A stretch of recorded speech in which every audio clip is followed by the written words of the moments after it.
Siapa yang pernah dengar quote seperti ini? Nabung di deposito bank itu rugi, lebih baik invest di saham banknya. Bayangkan jika kita menabung 1 juta setiap bulan sejak tahun 2009 di saham BBRI, kita bandingkan dengan menabung di deposito bank BRI dengan bunga 3% per tahun. Hasilnya, deposito dapat mencapai 223 juta rupiah, sedangkan investasi di saham BBRI dapat melampaui 600 juta rupiah atau sekitar 3 kali lipatnya. Namun apakah benar bahwa quotes ini sepenuhnya akurat? Jawabannya benar jika investasi saham grafiknya selalu naik lurus secara konsisten. Namun dalam realitanya, kenaikan investasi di pasar saham jauh dari kata lurus dan konsisten. Misalnya saja sepanjang bulan April lalu, saham BBRI turun sampai 23%. Bahkan di tanggal 2 Mei 2024, semua saham bank besar turun. Dan banyak komentar yang masuk yang reaksinya panik, bingung harus ngapain saat lihat harga saham bank merah. Tapi apakah benar bahwa menempatkan uang di deposito itu juga tidak sepenuhnya aman? Apalagi kalau kita baca berita kalau ada sejumlah bank yang bangkrut di awal tahun 2024 yang membuat kita bertanya-tanya apakah uang yang disimpan di bank ini masih aman atau tidak. Di video ini saya akan membahas tuntas sisi gelap dan mitos-mitos yang sering salah kaprah terkait investasi di saham dan juga di deposito.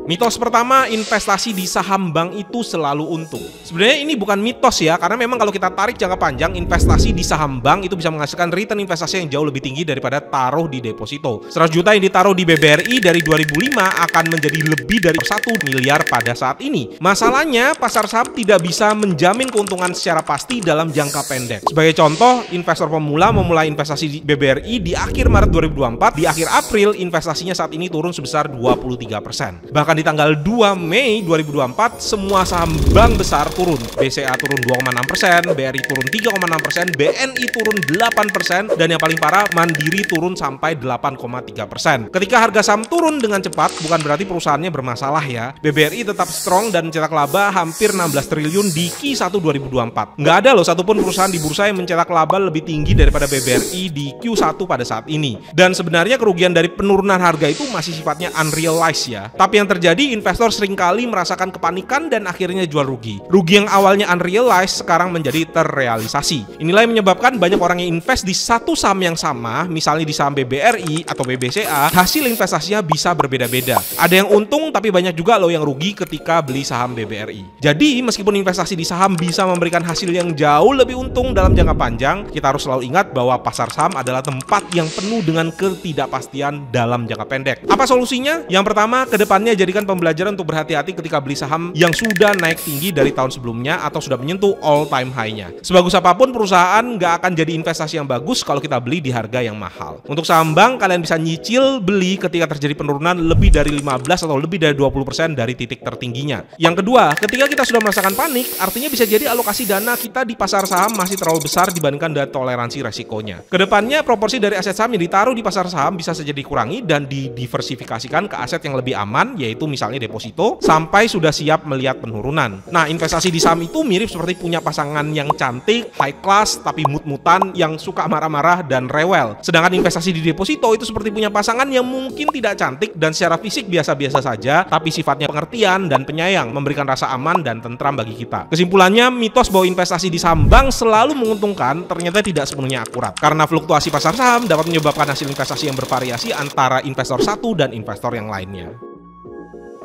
Mitos kedua, taruh deposito di bank besar seperti BRI, BCA, dan Mandiri itu paling aman. Terlepas dari banyak yang sukses berinvestasi di pasar saham, ternyata banyak juga loh orang yang memilih taruh investasinya di deposito bank besar karena merasa lebih aman. Dan sebagai orang yang masih aktif berinvestasi di saham, saya pribadi juga bisa memahaminya ya. Banyak orang yang telah bekerja keras untuk mengumpulkan hasil jerih payahnya, baik dari bekerja, usaha, dagang, dan sebagainya. Jadi wajar jika mereka tidak ingin hasil jerih payahnya ditempatkan pada instrumen investasi yang beresiko, terutama bagi mereka yang tidak memiliki waktu atau pengetahuan untuk mempelajari instrumen tersebut. Tidur nyenyak di malam hari adalah hal terpenting bagi investor. Benar bahwa deposito di bank besar seperti BRI, BCA, Mandiri, dan BNI terkesan aman karena dijamin oleh LPS. Namun kenyataannya deposito tidak selalu aman dalam artian keuntungannya tidak mampu mengalahkan inflasi. Rata-rata bunga deposito bank besar hanya sekitar 2-3% per tahun dan masih harus dipotong pajak penghasilan lagi sebesar 20% sehingga keuntungan bersihnya bisa jadi hanya kurang dari 2%. Sedangkan inflasi rata-rata 10 tahun terakhir di Indonesia itu mencapai 5% per tahun. Jadi kesimpulannya, deposito memang dijamin oleh LPS, namun keuntungannya tidak mampu mengalahkan inflasi. Investasi yang sangat aman bukan berarti tanpa resiko ya, dan salah satu resiko terbesar dari investasi yang aman, seperti contohnya deposito, adalah uang kita tergerus inflasi.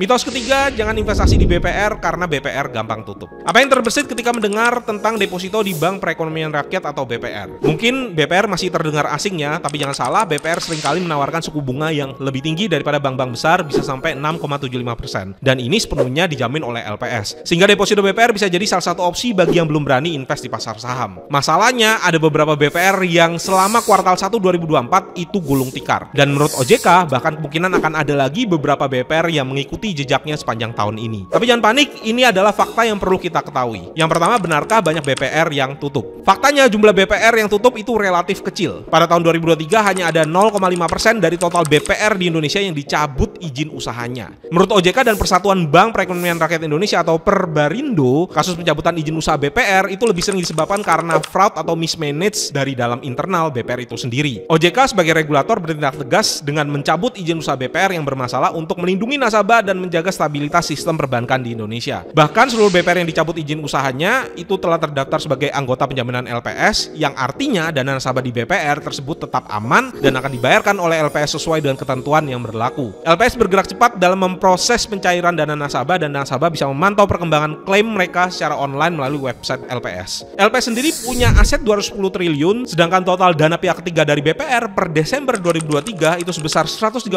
triliun, lebih dari cukup untuk bisa mengcover seluruh dana nasabah di BPR. Kesimpulannya, meskipun terdapat BPR yang mengalami pencabutan izin usaha, jumlahnya kecil dan tidak perlu dikhawatirkan. Nah, mungkin ada yang nanya ya, gimana syaratnya agar bisa dijamin oleh LPS? Perhatikan, ada yang namanya 3T.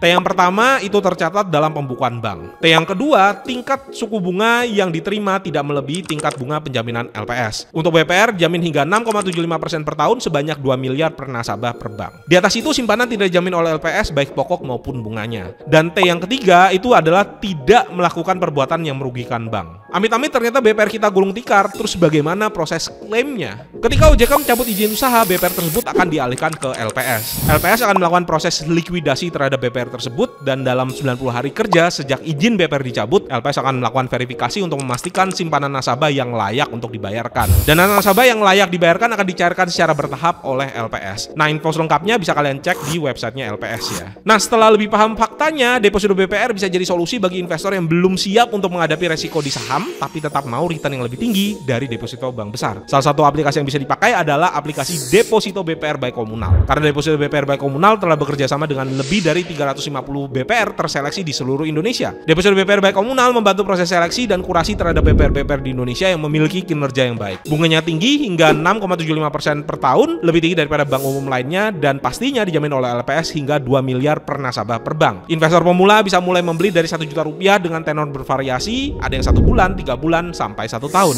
Caranya cukup mudah, cukup download aplikasi dan kita bisa pilih depositonya secara online tanpa harus ke bank. Saya pribadi taruh sebagian portfolio investasi saya ke deposito BPR Kirana Indonesia yang kasih bunga 6,75% per tahun dengan tenor 3 bulan. Buat kalian yang mau mencoba, ada cashback Rp100.000 pakai kode referral Dodi. Bisa jadi alternatif investasi yang returnnya menarik tapi tetap aman dan jatuh temponya cepat.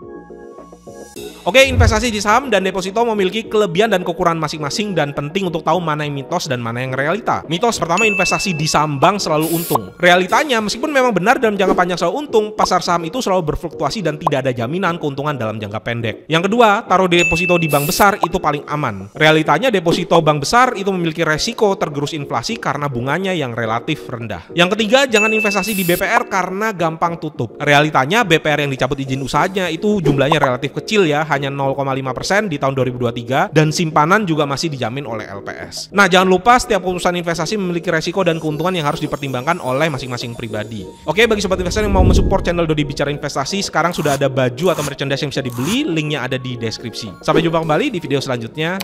Bye.